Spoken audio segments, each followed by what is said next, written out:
I'm your host, V, an Aries mom juggling dental tools and real estate deals. And I'm your co-host, C. I'm a Cancer with a heart as nourishing as my skincare routine. Steeped in style, steered by inspiration. Pouring the perfect blend of fashion, skincare, reviews, love, and motivation. Tune into the Tuesday Tea with V podcast. Don't forget to subscribe and leave us some love. Cheers. Salud.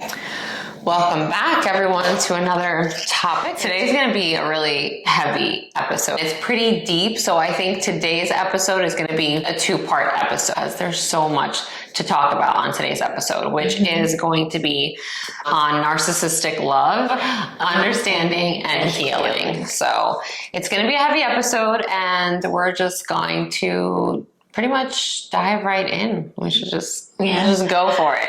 Yeah. We've both, and I'm sure there's so many people out there that have been through this. Yes, that's why it's going to be such a heavy episode, because it's part of our lives. It's something that we've been through, very so relatable. It's not just women that go through it either. I mean, if you hear more about women going through it, but men go through it as well. Like I was telling people recently, when I was very young, in my late teens, early 20s, I had been in relationships where I was physically abused. I guess a little bit like mentally and emotionally too. But I think back then, what was the most profound for me was being physically, having a physically abusive partner and having to get away from that and really recover and heal from that.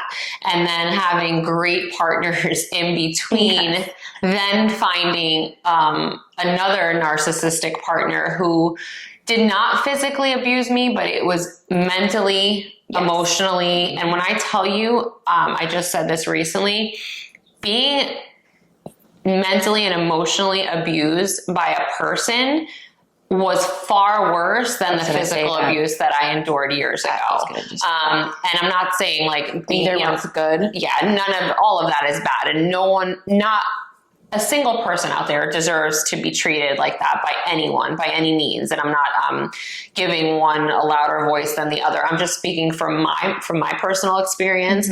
The mental and emotional abuse that I endured, it's almost like they try to make you feel like you're crazy, like you're going crazy. Girl. And I had never experienced a human being like that until that relationship. And it is terrifying. When I tell you, it's terrifying. I have. And that's the thing with her. She did it and I had. So a lot of times in her relationship, she was the stronger person.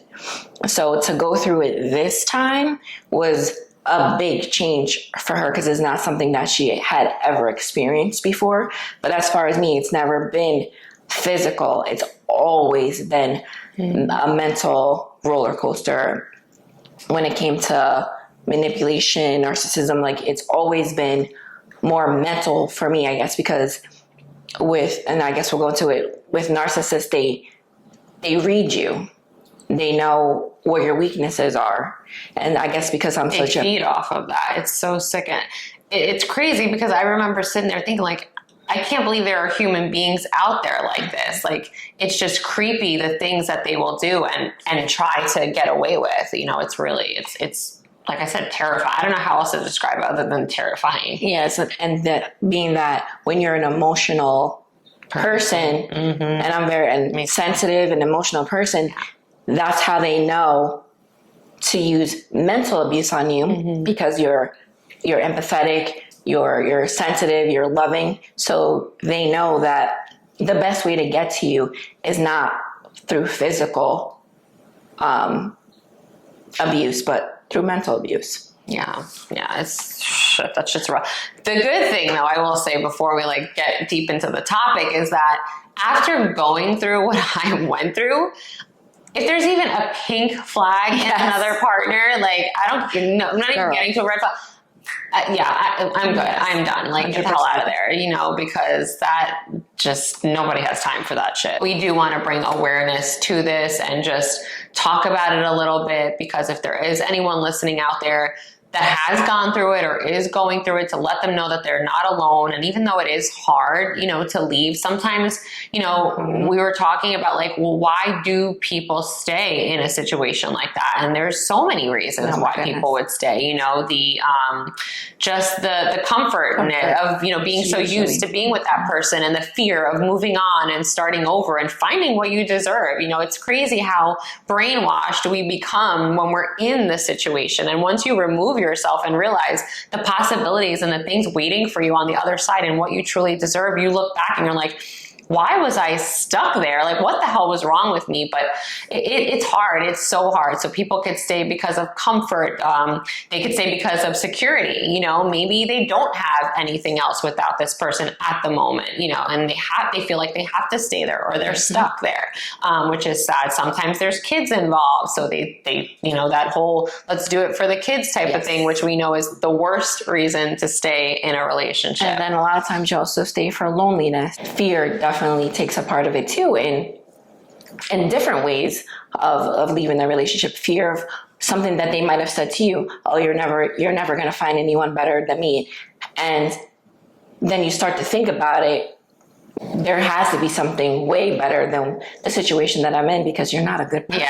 Yeah, definitely. There's so many people out there that will treat you right. And you know what, too? Even if you were to not move on, isn't it better to be alone in peace and like your freedom and just being safe and knowing that you're safe, mentally, emotionally, physically, than being stuck with someone who's so toxic? Like, it just doesn't make sense. And you'll see, once you do remove yourself from the situation and you start finding yourself and taking care of yourself and your mental well-being, the doors, you start attracting what's meant for you. You start attracting better people into your life. You start attracting just so much goodness for yourself that you'll regret not leaving sooner if you stayed too long. It definitely happens. I know it's hard to see when you're going through it, but exactly, it always happens. And sometimes you don't leave because they don't let you. They manipulate you into staying. And one thing that a lot of narcissistic people have is like a narcissistic personality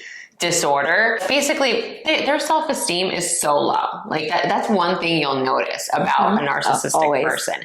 One of the things that you'll start to see in the person is they're very insecure. And one of the things you see the most is the jealousy. Yes. Jealousy over everything. And when I say not even like other men looking at you, but it's of your friends, of your family, like that's how sick and twisted these people are. And you have to be careful. So once you start to see them kind of like taking you away from your friends, like that isolation, that is a huge red flag. There should be healthy boundaries, because that all falls under that trust too. If you don't trust that person, then what are you there for? But you'll start to see, doing anything, they'll get an attitude, or, one instance, I remember it was my kid's second birthday, and it was parents from it was his birthday party, and it was parents from the daycare. Okay. So, when they get there, you greet them. Hi, how are you? So it was and mind you, the wife and the husband were there together. That's the funny part. The husband comes over, says, hi, how are you? A hug. Why the hell is he hugging you? How do you, it's a daycare kid's parent. Like, that's how things like that, that's just not normal. You going out to a dinner with your sister or a best friend, and then you'll see they get an attitude over it. And then the best part is they try to act like it doesn't bother them. Oh no, okay, have fun. But you pick up on the attitude. So if there's any type of isolation going on, or them getting mad over even doing things that are good for you, like going to the gym or going to church. Yes, I was going to say that. Our last episode, if you haven't seen it, go check that out. We talked about trust, and she was in a relationship where we went to church with my child. It was me, her, and my child at the time, the baby, and he showed up at the church, did a drive-by while we were through the parking lot to make sure I was at church. And they get very jealous of anybody that has that is close to you. We went to her son's birthday party when I think he had just turned 21, and there was his friends. Oh yes, that's right. His friends at the birthday party. Mind you, they're children. I'm old enough to be all of their moms since she is one of their moms. They were hitting on us though. Yeah, they were hitting on us, but we knew better. Yeah. That's your insecurity. That has nothing to do with me. I have no control of anyone else's, what they do. Same thing with, so he FaceTimed me. Who's that in the background? I'm at Vanessa's son's 21st birthday party. Did you think there was not going? He's a boy. So most likely he has what? Guy friends. I've known most of them as kids, like, and he was like, you need to leave there. I'm going to come there. Like, that's what? Right. I remember that you had to like leave. I had to leave. Right? You Crazy. need to I leave. actually forgot about that. Yeah. You look back and you're just like, you know, and that was one thing I think I regretted was like, I regret going back and wasting so many more of my years. But a couple people told me, don't regret it. You can walk away now finally saying that you can't say that I didn't try, you know, because I tried, and you'll never change a person like that until they get, and you know, I'm speaking for like my life, like the person in my life, until they get the emotional, and any person that has narcissistic personality disorder, until they get that emotional and mental help that they need, they're going to continuously live a miserable life. Like they're going to stay miserable. They need deep help. I don't know what their trauma stems from, but obviously there's something that they have going on that they need to deal with. It's so weird when you start to meet normal people and you're just like, oh, okay. Like you don't have, like, I feel like you walk around like so anxious and nervous, like tense. On eggs. And it's, on eggshells. yeah, like you're walking on eggshells. And then it's like once it's just like, okay, like you can let your guard down. Like, and that's just such a beautiful, like, you like the feeling of joy again. My mom, I would visit my family and be like, feel like my shoulders are up here. I'd be so tense. My mom would be like, what's the matter with you? Because you're thinking of the things that you didn't do. Or just like, oh my God, I gotta hurry up and get back here. Like you're rushing through everything. I have to go cook dinner. I didn't do this yet. Like so many things are going through your mind that you cannot be even comfortable in your own skin and be at peace in your own comfort zones, like your family's house or your best friend's house, because you're just waiting for the other shoe to drop. Like, okay, how do you get there, right? Because when you meet someone in the beginning, if they were like that in the beginning, I'm sure more than half of us would be like, get the hell away from me, I'm good. And you wouldn't even entertain the fact of dating them, getting to know them, or, you know, getting close to this person. So what do, right? And they use excessive charm in the beginning. And there are some things to like really look out for. When I tell you excessive charm, I literally remember being on a first date with a person and saying, you're too good to be true. Like way too good to be true. And you know what? If you feel, at the time I didn't know that either. Me feeling that, I should have been like, it probably is. So you need to really take your time and get to know this person. But I was just like, oh, I got so lucky and just met this perfect person. And nobody's perfect, but I mean, they use excessive charm. So they're going to compliment you so much. I mean, over the top, like compliment you on everything. Like I mentioned not too long ago, I mean, this person went as far as pretending to like foods and things that they did not even like just to impress me and get me to like them. Like, I mean, like sushi and like, you know, for a person, like if you don't like sushi, you don't like sushi, right? You're just, I don't like sushi. I don't, and there's plenty of people out there that don't eat it or don't like it. But like went to the extent of like eating it all the time. And then later on in the relationship, I was like, oh no, I don't want that. I was like, well, what do you mean? You always eat. Oh no, I don't like that. And literally the words out of their mouth were, I just did that to impress you.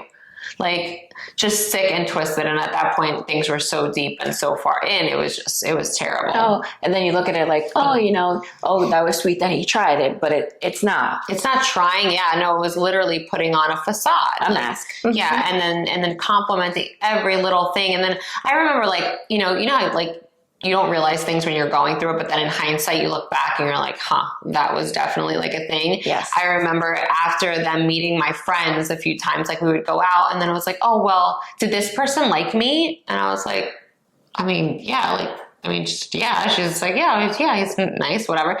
And then he was like, no, not like me, like me for you. And I was like, and at the time, I remember thinking it was a little weird. I was just like, like, I guess so. I'm like, I didn't really like ask her.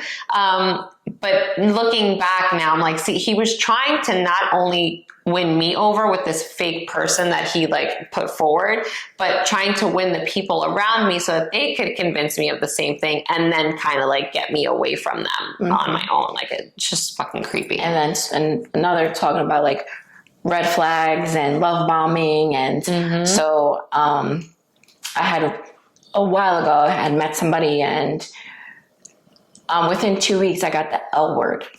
I love you.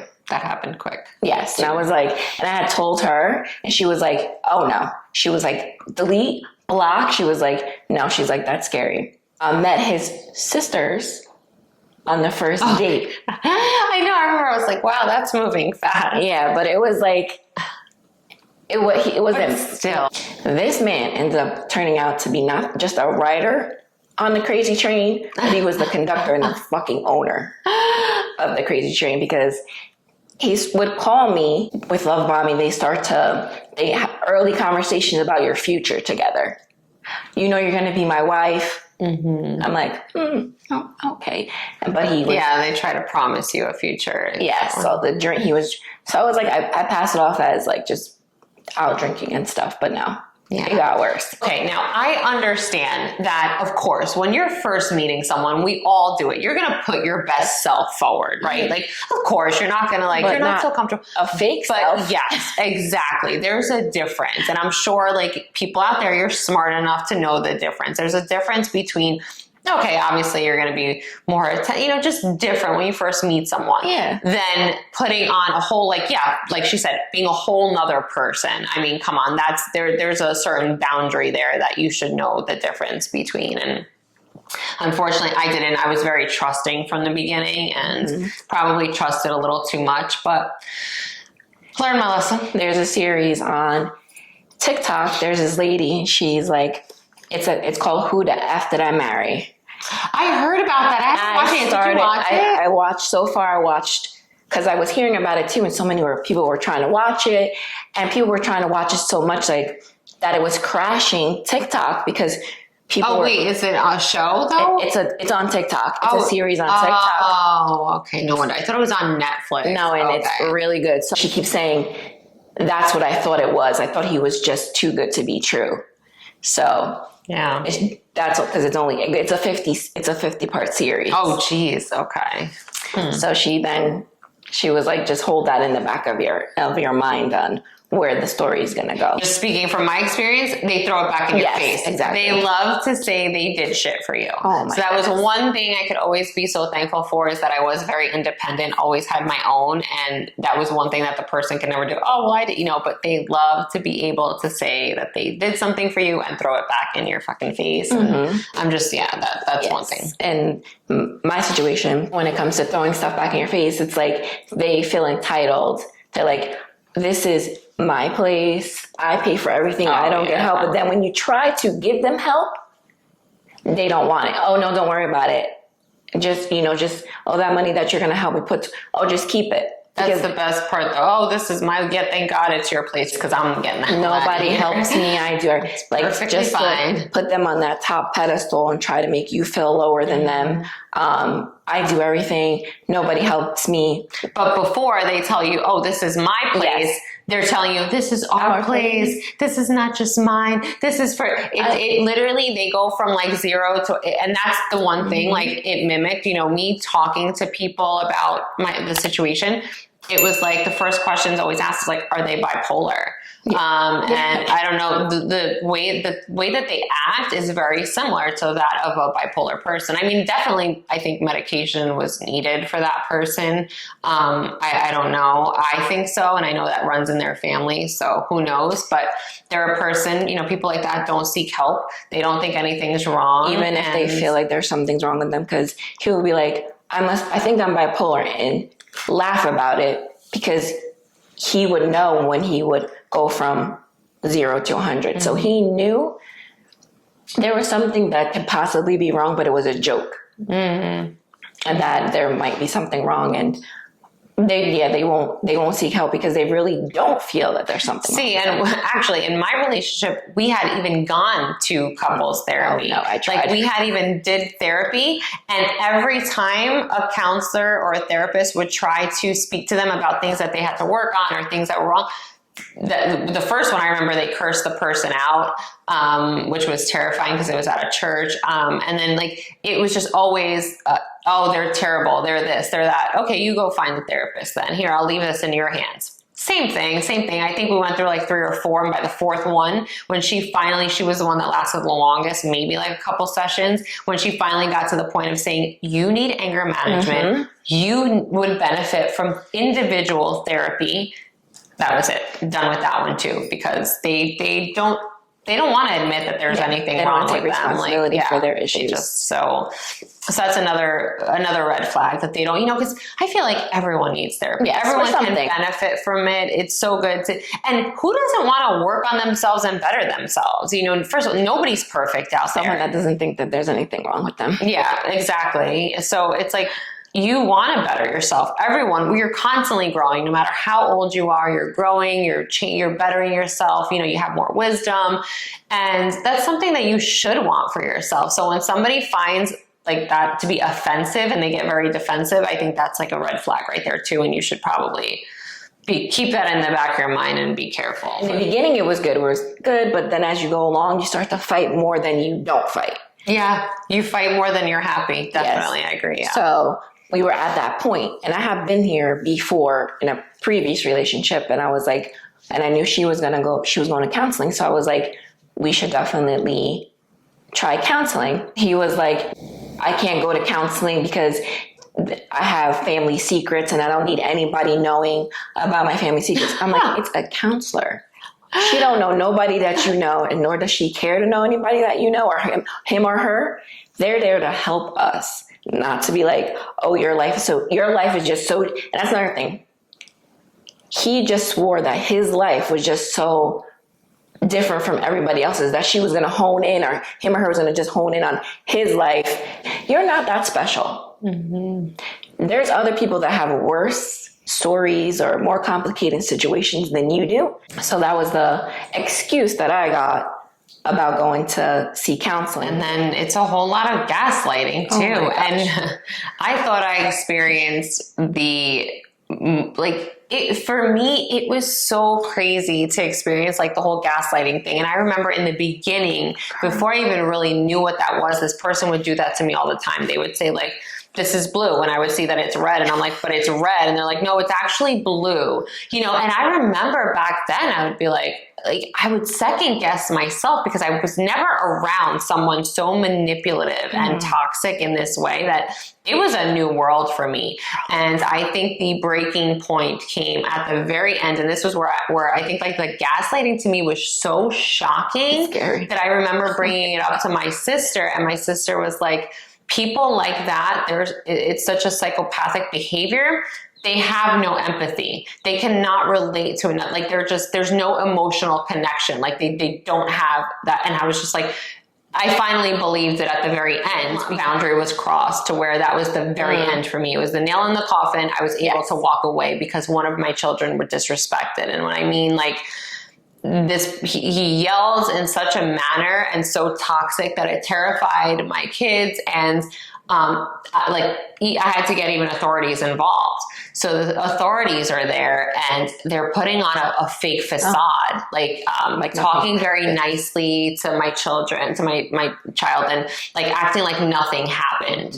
And then I look at the police officers and I tell them what just happened. Like because I wanted to call the police officers before that incident happened with my child, but I didn't want to get them involved unnecessarily. But I was already getting scared. This person was going through like a rage, like literally a rage, like beating their hands on their chest, like screaming and like singing at the same time. It was so scary that's when I took my phone out to call the police because I got so scared. But I didn't. I just started getting my things together to leave. After that, that's when the altercation happened where they approached my child and screamed at my child.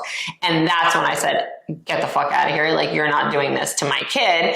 called the police officers. So police officers are there. They're putting on a facade, like this fake facade. And I tell them what happened. The person proceeds to walk over and be like, how can a person make up such lies? So saying that like I made up what they had just done to my child. And I remember I stood there looking at this person and I'm like, what the, like, I mean, there were witnesses, like there were people that saw and know what just happened. They really think they can change your point of view. But for me, it was so alarming because I'm like, I was here. Like you're looking at me like it's okay for you to just lie like through your teeth. Like I couldn't wrap my head around it because that's not something like, if I say something to you and you're standing here, if someone else walks in, I can't be like, Charisse, I never said that. What are you talking about? Like that, you're like fucking sick in the head. Like, I don't know. To me, it was so alarming. And I remember one person I told, she was like, yeah, you never met someone like that. She's like, they have no emotional, they can't connect to feelings. That is like deep psychotic behavior. And then she brought up Ted Bundy. Yeah. She was like, everyone, when it happened and when it came out that like he had killed all these people were shocked because they thought he was like this nice person. And they go by his looks and his personality and they can play it all the way he can very well articulate his words. So like you have to be careful. And when she was talking about gaslighting, the stories that they tell are on next level Delulu. It's like it made me second guess everything I was ever told by that person. You look at them like, and you start to play stuff back in your head. You can have receipts on things that they've said. Thank God I do. I record everything. Things that they've done. And they try to convince you that that's not what happened. You're going, that's not what happened. I don't know what you're talking about. It wasn't me. I didn't do that. Like I've had it in situations where the person would leave for hours, maybe until the next day. And I'll be like, remember that you just did that last week? No, I didn't. I didn't do that last week. Yes, you did. Like, yeah, stuff like that. You did do that. No, I didn't. I wasn't even gone for that long. What are you talking about? Then you're like, was it last week? And then what do you do in that? Because I know I just stood there shocked as hell. I'll show text messages, or the person had a child in the household with me that could vouch for what I was saying. But he was a child. Yeah. So, he's confused too. Yeah. Sometimes I'm like, they must have had, because I know some traumatic things in this person's life that happened. So they say that because they've had those experiences, they're kind of stuck at that age, which makes a lot of sense. And this is why they need to get help. They need to get therapy, because they need to deal with it. But I can't feel sorry for a person like that. And the stories that grown man do tell you, just like, it's crazy how they believe the words that are coming out of their mouth. You think so? I think so. Because they like literally convince themselves. I guess it depends on what situation that what you went through. Thank God I can laugh about it now. Even when I left, I remember just like a weight being lifted off my shoulders, because I think mentally I had been checked out for quite some time. And I knew it was, I knew it was time. I was just scared. I'm not going to lie. I was scared. I was scared to leave. I was scared of what would happen. And that's exactly what did happen. With me, was leaving finally. I remember before. Yeah, so that was that was like the nail in the coffin for me. You disrespected those boundaries with my kids, like you're done. There's no turning back from that, because there's one thing I'm going to show my children, like I am your protection. So that person disrespected you. I'm the one that's going to keep you safe. You will never have to be around that person again. Like that person will no longer be in our lives. So that's done. And to show them also, they don't deserve to be treated that way. I don't want them going on with their lives when they're adults and settling for a person like that and thinking that that's okay, because that is not. So that was like my nail. Thank gosh. That was with me, with my daughter. I should have known she didn't even want to live in the same household as him. She was like, no, we had it was like our first 3 months, which I should have known then. We had gotten into a fight and he had said something so disrespectful to me. And they say such hateful stuff, and then think that they can make you forgive them by not a sorry, by not a conversation, but gifts. I would get gifts for me to try and forget or forgive on things that were done or said. every time I would try to leave, he would stop me. I would try to get out, try to pack my stuff. You're not going, you're not going. Put my stuff out of my hand, put my stuff away. Gifts. Finally, he was like, we had been fighting and it was like so bad. I left his keys. He went to work. I packed. People were seeing me. I had my family come with their cars. Any cars that I could get there to get my shit out while he was at work. And that day, his child wasn't going to be home. So I knew that was like the perfect opportunity because I didn't want to do it in front of the child. Yeah. Packed my stuff. Someone in the neighborhood sent him a text message like, something's going on at your house. I see your girl. He didn't know. I left the keys in the note.